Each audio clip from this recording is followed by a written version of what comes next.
This is The Big Question with Dr. Ellie Gonzalez, brought to you by Good News Unlimited, tackling the big questions in a simple and positive way.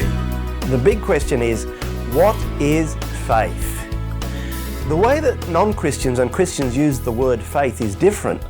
Non-Christians use faith to describe believing something with no evidence. And that's confusing, because when Christians talk about faith, that's not what they mean at all.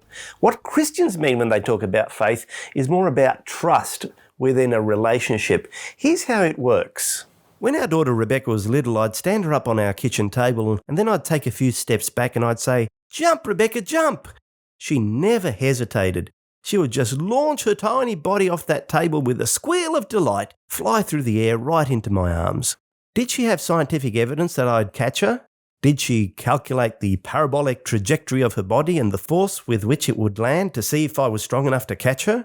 No, because we're talking about faith. Faith isn't based on scientific evidence. Faith is based on a different kind of evidence. Faith is based on relational evidence.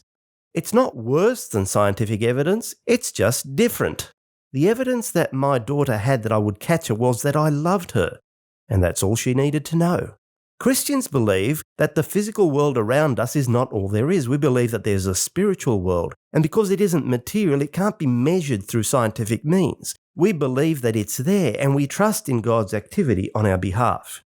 In a way, faith has two parts to it. The first part is believing that something is true, and the second part is acting on that belief by trusting it.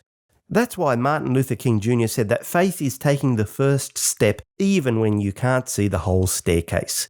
Faith is even more than just trusting, really. It's trusting a person, Jesus Christ. And one reason why God sent Jesus into the world is so that our faith need never be blind.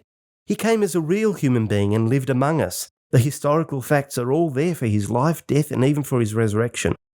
So I reckon I've got a solid base of evidence for my faith. At the end of the day, we all believe in something, whether we admit it or not.